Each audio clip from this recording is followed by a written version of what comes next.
All right, welcome back to part two of the face theory and politeness theory lecture, where we're going to focus here on face threats and politeness theory. So let's get to work.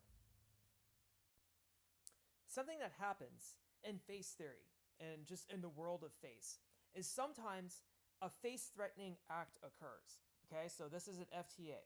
Okay, so it's not a free trade agreement, it's a face threatening act. All right, now, what's a face threatening act? A face threatening act is simply when face is contested or contradicted. What that means is that there is something that occurred in your face performance that contradicts your face goals. An example, let's say you're in class and you want the professor to really think you're smart and you study hard and all that. So the professor calls on you to answer a question and you don't know the answer. And not knowing this answer makes you appear to not know everything and make you not appear like you study hard and such. This would be a face threat to you because your face goals are to appear smart, and by you not knowing the answer to the question, you don't appear to know everything after all. And therefore, it contradicts your goals. Now, what occurs is something called ritual disequilibrium. So, ritual disequilibrium. And when this occurs, there's some kind of disruption in the fabric of interaction. So here's the idea. In social interaction, we generally try to affirm people's faces. But when a situation occurs where that doesn't happen, because either you self-contradict your own face or I go out of my way to contest your face, then there's disequilibrium in the interaction. And then that means something has to happen, a correction has to happen, because the traffic flow has reached a jam, okay? So think of Facework as like traffic. Traffic is supposed to flow, right? And you're supposed to just keep on flowing and you're supposed to go with the flow.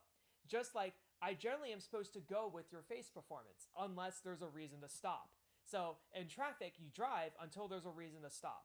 And then when you stop, you have to work through the stop to ensure how to get flowing again. You have to deal with whatever is causing you to stop to make sure that the traffic is flowing again. So if there's a car accident, you have to drive around it, you have to move out the accident. In face threats, if some kind of face is contested, we have to somehow deal with it, either you or me, okay? Now let's say that this face threat happened and you want to solve it. Because obviously, if you say that you're smart, but then you don't know the answer to a simple question in class, this is a threat to your face. So, the idea of repairing face or saving face in the face of a face threat is called Facework, okay? So Facework is the process of restoring or saving face. Okay? Now, there are two sources by which we can do Facework. The self, okay? So you do your own face work essentially.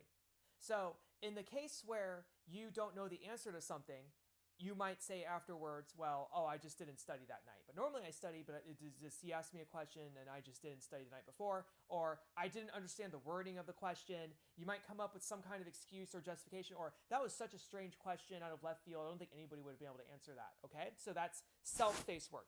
Face work that you do on your own for yourself, okay?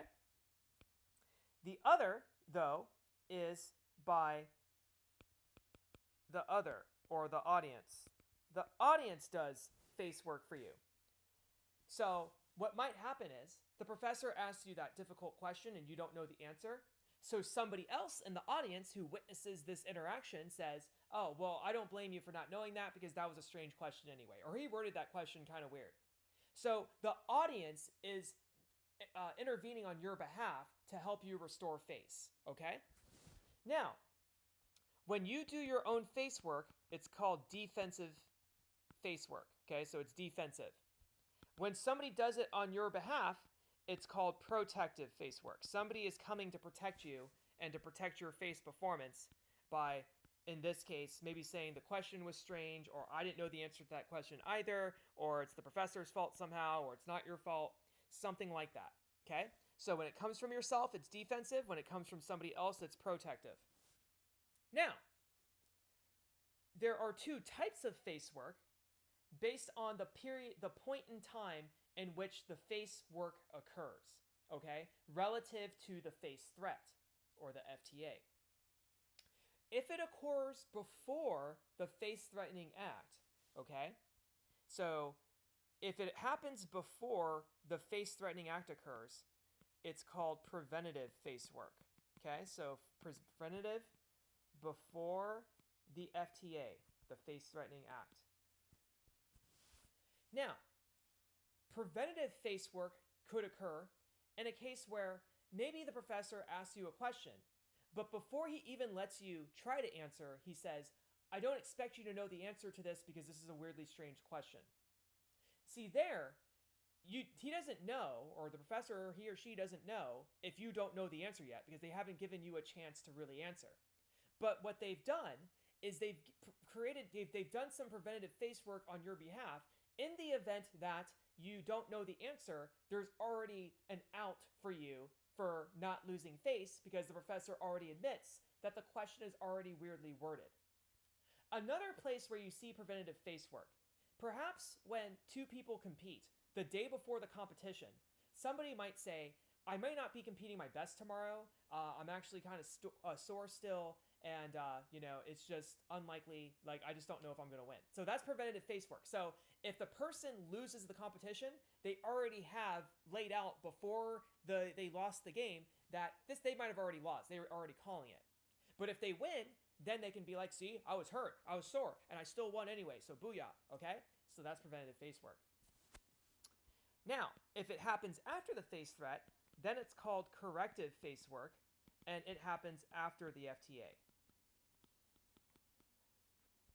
So corrective face work would be after you don't answer the question or you say you don't know or whatever, afterward you provide some kind of excuse or justification or, identity frame so that, it's still consistent within your identity of claiming smart that you didn't know the answer to this question, okay?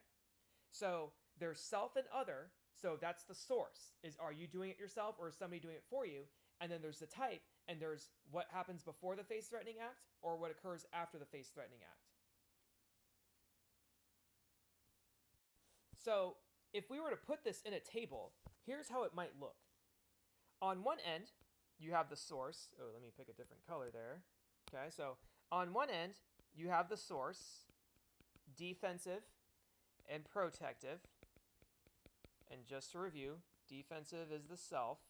Protective is by the other, or audience, if you want to put audience, whoever's present, socially present.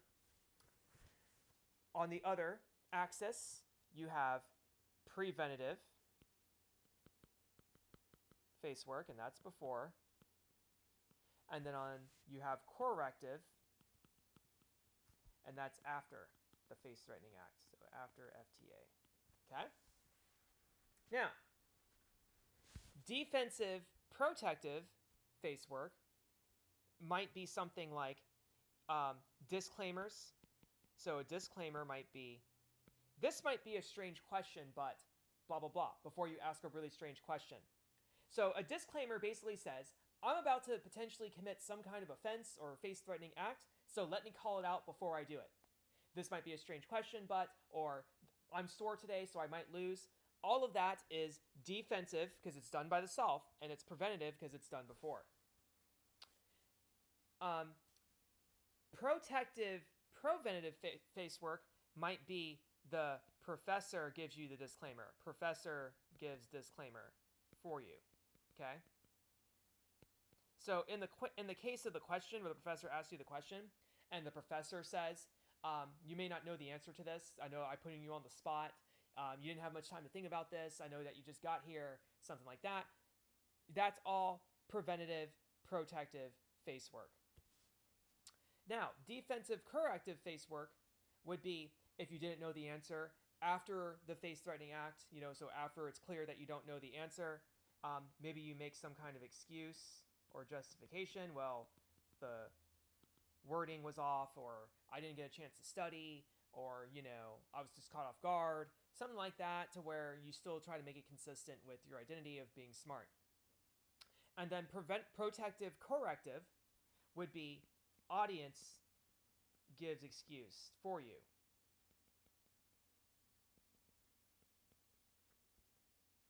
So, I'm showing you all this, and you're probably wondering, okay, so what does this mean for interpersonal?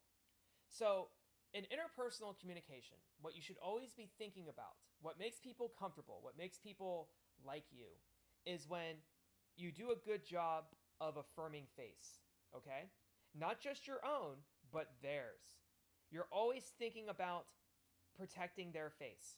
So if somebody shows up late, instead of, just being angry at them, doing some corrective face work, corrective, protective face work. So somebody says they're coming in late. Oh, well, I understand. It's traffic, all that stuff. Somebody, commits a faux pas, being understanding or saving face for them, preventing them from not even feeling the face threat, giving them space when they're going through something personal, not making things a scene, okay? So the best people who are liked are the people who are good at protecting others' faces and also building one of their own, okay? So always try to save face for yourself and for others. Now, if we go into a little bit of depth about preventative face work, so now we're just kind of going into the types here. There's two types of preventative face work. There's disclaimers and there's concealment. So disclaimers are basically what I talked about earlier. Basically, before you commit a face-threatening act, you call it out yourself so other people can't. There's all kinds of disclaimers out there. I mean, we could spend a long time here. There's hedging. Like, I could be wrong, but, I think Whataburger's just 2 streets down. There's sin licensing, basically saying, sorry, I've had a long day, so I apologize if this is a little bit off color, but blah, blah, blah, blah, blah. Okay, so I had a long day, that's my sin, and so now I have a license to do X, Y, and Z. Okay, so basically, there's like appeals for judgments, like don't judge me, but I really think this, and this. So don't judge me, and then you say your thing. Okay, those are all disclaimers. Okay, so there's like 5 or 6 different types, but I just want you to know the general theme, which is a disclaimer calls out a face threat by yourself before you actually do it. Okay, then you have concealment. So concealment, we consider this to be preventative face work. So what we mean is this. Let's say you're driving to work and you spill coffee on yourself, okay? Now, let's say nobody's in the car, nobody saw you do it. Concealment would be like, oh, I spilled coffee on myself, so I'm going to cover it with a jacket. And then you just wear a jacket all day. Okay, so because nobody saw the face threat, then there's technically nobody knows that you spilled coffee, right? Unless they see the spill on your shirt. But if you put a jacket, for all we know, you're just a normal person that day. So you've concealed the face threat essentially. Okay, before anyone can ever say anything, you've already concealed it. With corrective face work, though, you have all types. There's all kinds of corrective face work out there. First off, there's just straight up humor, making a joke out of whatever face threat that occurred. So after the fact, that you committed a face-threatening act, you try to make a joke about it and try to do like maybe some kind of self-deprecating humor or something like that. That just kind of makes the audience laugh and helps people get over it. Of course, apologizing is corrective face work. Perhaps when you were a kid, your parents made you apologize to someone for doing something horrible, okay? Because you were a kid, you stole their bike or something like that, okay? Or you stole their Tamagotchi, or maybe that was before your time, but whatever, okay? You stole their Game Boy Color, okay?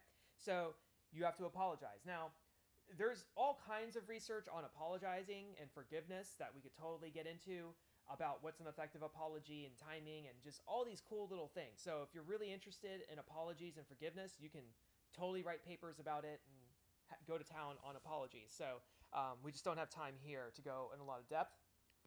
Now, excuses are another type of face work. So what does an excuse do? An excuse either denies intent, volition, or agency. Okay? It wasn't your fault is agency. Volition, I didn't mean it out of like malice. Or intent, it was an accident. Okay? So it was an accident, or it was out of my control, or I didn't mean it like negatively. Okay? An excuse is different from a justification. A justification essentially justifies by saying it was the right thing to do overall, even though it seemed wrong, it was overall the right thing to do. Okay, so it was the right thing to do. To do overall. So, like, in a justification, you kind of admit that the thing seemed bad or it was bad, but it was still the right call. So, justifications can be like no harm, no foul, or they deserved it, or other people do it, or it allowed me to vent, like it's some kind of self-fulfillment thing, or my boss made me do it, or the benefits outweigh the costs, or, you know, something along the lines of it was the right thing to do, but it just, you know, because of some other reason, you know, other people do it, you know, those kinds of things. So the thing you need to know about corrective face work is that there are these things out there. And now we can tie face theory to politeness theory. So politeness theory is a theory that uses face to make arguments and implications about how we view politeness in requests.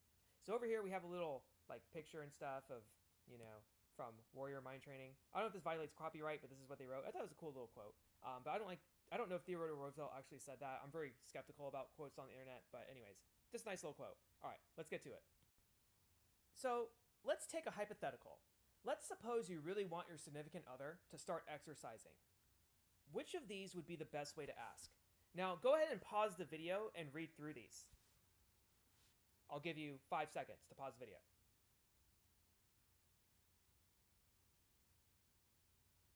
Now, you can see that there's 5 different types of requests here, okay? So you can see each of these was a different type of request. And you probably were thinking, oh, based on the wording of this one, that one sounds like it might be persuasive, or maybe this other one might be persuasive, okay? Now, according to politeness theory, there are 5 different types of strategies we can use to make requests. So if we were to classify these 5 strategies that you just saw, here's how we would classify them. So if you do Pat, join Fitness 19. Okay, so that was just, you know, you go up to your significant other, just like, Pat, join Fitness 19 now. Okay, that kind of thing. Okay, maybe that's how you talk to your significant other, which is cool, I guess. I don't know. We call this bald on record. Okay, so bald on record means you state the face-threatening act explicitly or on record. You don't add anything. You just say whatever it is. You say the command. Now, bald on record isn't always bad. Sometimes we just need to say something efficiently and quickly. You know, hey, can you give me that pin? Okay, yeah, okay, pretty quick. You know, there's no face threat. You know, there's no face, attributions there or anything. It's just straight up, hey, can you give me a pin? Or can you pass the butter, please? Okay, so we use bald on record all the time. It's not the case that bald on record's always bad. But when we're going to understand when is bald on record potentially useful or effective and when it may not be effective. So then you might look at number 2, and you might think, well, maybe number 2 is better. You know, hey, Pat, I know how hard you've been looking at your best, and you got me thinking, maybe I should be doing something too. Let's go to a gym on the way home from work. It'll be a good way for both of us to get abs. I'll pay for a trial pass if you go with me. Okay? Now, what this would be called is a positive face redress. Okay, so why is this called a positive face redress? In positive face redress, you compensate for the face threat by playing up solidarity between you, the requester, and the requestee. You use common ground in your relationship to imply your closeness, which then gives you the right to make this request. Okay? Now, it does this in a couple of ways. Because first off, it says, I know how hard you work at looking your best. So it's acknowledging effort on your part, right? And so that's kind of also positive face, because if you are trying to look good, I affirm that you look good. And then let's join a gym on the way home. It'll be a good way for both of us to get abs. And then those are all solidarity. See, we have this relationship together. We should do it together. And then even creating a low barrier of entry by paying for the trial pass. So that's all a positive face redress. You see the appeals to positive face in the request. This is important not just for interpersonal communication, but for persuasion. So then we look at number 3, okay? So number 3 is like, look, I know I'm like the last person to give health advice, but I wondered if maybe you'd consider possibly, you know, joining a gym. There's that one at East Daily Drive that's close and cheap. You could go whenever you want. Up to you, of course, whatever you think, okay? So this one obviously is a lot different than number 2. what we would call this one, or at least how we would classify this one, this would be a negative face redress.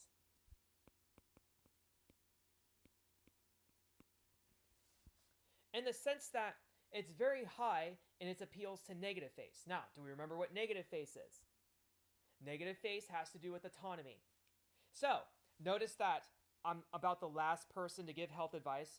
If maybe you'd consider possibly joining a gym, there's one at the East Daily Drive, close and cheap, so minimizing the imposition. So first off, maximizing autonomy, maybe consider, and then also close and cheap, making it very convenient for the person. You could go whenever you want, up to you, of course, whatever you think. So notice the appeal to autonomy. I'm not trying to impose on you. I'm trying to make this request seem minimal, and I'm trying to respect your ability to make decisions about your own health. See how it's very heavy on negative face, on negative autonomy? Next, we have this other type of request. You won't believe who I saw coming out of Fitness 19, our friend Mike Smith. Mike has lost so much weight that I almost didn't know who he was.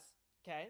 So here, what we have is an off-record request. You notice how there's no mentioning at all, you should join a gym, but it's just kind of a story with an implication to it that you're like kind of implying that like, hey, maybe we should start going too. So we would call that off-record, an off-record request.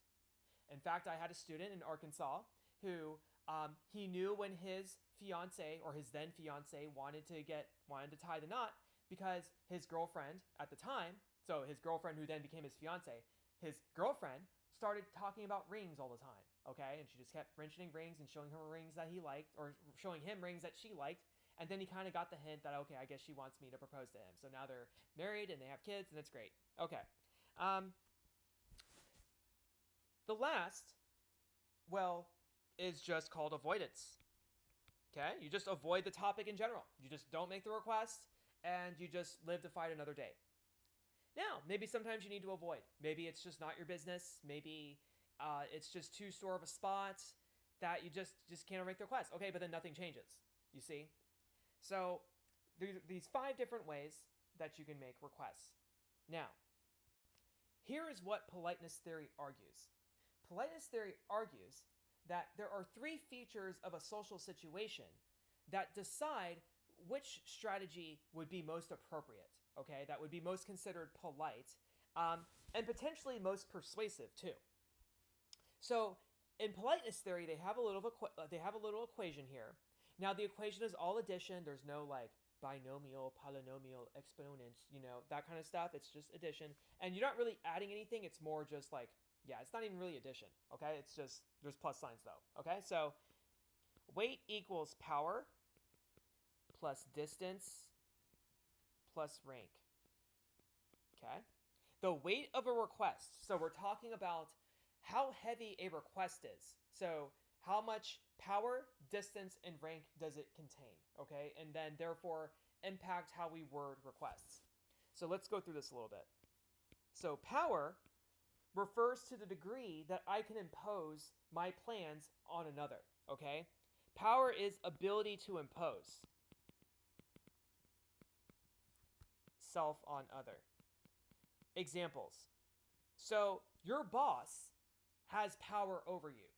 So your boss doesn't have to go up to you and say, Margaret, would you pretty please, with sugar on top, get me a report by Monday? No, they don't have to do that. They just say, Margaret, give me that report on Monday, please. Okay? Because they have power. They can self-impose a new command upon you, and they don't have to necessarily do any face work. Now, they still can if they just don't want to seem like too like bossy, or if they want to try to build, that kind of friendship, that positive relationship with you. They still might say, hey, Margaret, I know you're working hard right now, but can you please also do this other thing so we can get those reports in by Monday? That's a better boss than Margaret, give me the report. I know, that kind of thing. So, but still, your boss has that power. Now, if you're a 12-year-old child, can you say, Mom, buy me a Happy Meal right now? Okay. Now, maybe if you're some spoiled brat or something and your parents just didn't raise you, maybe that's possible. But your parents generally have power over you, and you can't make such requests in such a way. Okay. So there's other factors, though, like distance. And when we're talking about distance, we're talking about relational distance. How close? Relational intimacy, closeness. Okay?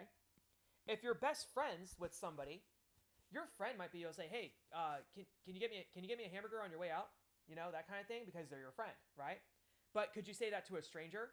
Could you say that to a teacher? Could you say that to your parents? Well, maybe you could to your parents. I don't know. So distance has to do with how close are you to the person. And then lastly, you have rank. Rank has to do with it's culturally defined weight of a request. And so I know, because it's like, but weight's already used here. It's like the culturally defined weight or value of a request. So here's an example. Let's say we're in the same class at ACC, and I say, "Hey, we're both at ACC South Austin. Can you just drop me off at Sprouts half a mile away?" Probably not a big deal, right? If I'm asking you for a ride, Sprouts half a mile away. I mean, the weight is so small. Even if we're not best friends, you know, and even if we're kind of like equal in power, you still might do that just because, you know, it's only half a mile away. But if I say, "Hey, stranger, sort of, who sits next to me in class, who I've said two things to this entire semester, can you give me a ride to San Antonio, like tomorrow?" Okay, rank is pretty high on that. Give me a ride to San Antonio, and I barely know you, and blah, blah, blah, blah, blah, blah. So rank is going to be bigger, you see? So it's culturally defined. It's not always clear, like, how much something will rank. But these are the three factors that you got to think about. How close are you?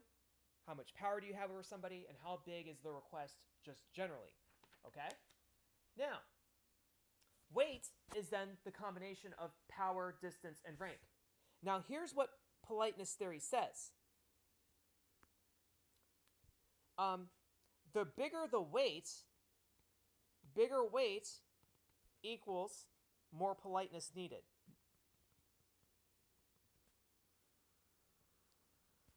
So if there's more power between you and the person, and you're not that close, and the imposition is big, then you got to be extra polite when you make the request. If there's less power between you, and there's less distance, and there's less, and the request is not heavy, then you need less politeness. Okay, is the idea. So using too much politeness for a really small request might seem weird. Imagine if we're sitting next to each other on a table, and I'm like, "Hey, John," I know, I'm like obsessed with, I don't know, John is just like my boss. "Hey, John, you're like the best, coolest friend ever. I know you're busy right now eating steak, but when you get a chance, can you pass the salt, please? Pretty please." You know, like, no, it's like too much, right? "John, can you pass the salt?" Okay? So, there's such thing as being too polite for like a really small request, right? And then, of course, not being polite enough for a big request. "Give me a ride, John, you know, to San Antonio right now." Okay? So, not polite enough. Not polite enough. Okay? Now, we can go back to that scenario and we can ask, what if it was your doctor that told your significant other to go to the gym versus yourself, right? We could look at how might your doctor have a different ability to impose a request about going to the gym to your significant other than you can, because your doctor has different power, different distance, different rank compared to you. And so, of course, your doctor has the ability to make requests upon you because they're your doctor, right? They have authority. Your doctor may not be your significant other's best friend, so you know, they have more power, maybe not as much distance, but maybe they do, depending on how much your friend talks to your doctor. And then the rank, you know, your doctor could come up with a plan that's simple or bigger to start going to the gym, but your doctor at least has more power to make a more forceful, potentially forceful request, depending on distance and the rank of the request too, how much they expect. Okay? So in conclusion, I already wrote these out because I want you to get these. Face is in every social interaction. Like, anytime you interact with somebody, face is at stake. There's never a time when you're interacting with people and face isn't at play. Even when you're around people who say, "They don't care, I don't care what people think, I just do whatever I want," okay? And you have like the Dr. Phil girl, like, "Catch me outside." Okay, it doesn't matter. All of that is still face. Like, so now they're putting out this face that they don't care, and they're, you know, they're a Mac and all these things, and they're just individual, independent. Well, that's still a performance that they have to protect and defend. Okay, so even they are still fronting. The other thing is you always want to think about saving face for other people, for yourself. And lastly, power, distance, and rank. So when you make requests, if you're asking a professor for a thing, what's the power between you and the professor? What's the distance between you and the professor? What's the rank of the request? So the bigger these things are, the more polite your request needs to be. So your emails need to be better crafted to reflect that. If you just say, hey, can I get into your class? Okay, that's probably not going to work because it wasn't polite enough. They might have let you into the class, but because it wasn't polite, the whole request gets canceled because of how you asked. So it's not just what you ask, it's how you ask. With all that in mind, if you have any questions, feel free to ask politely.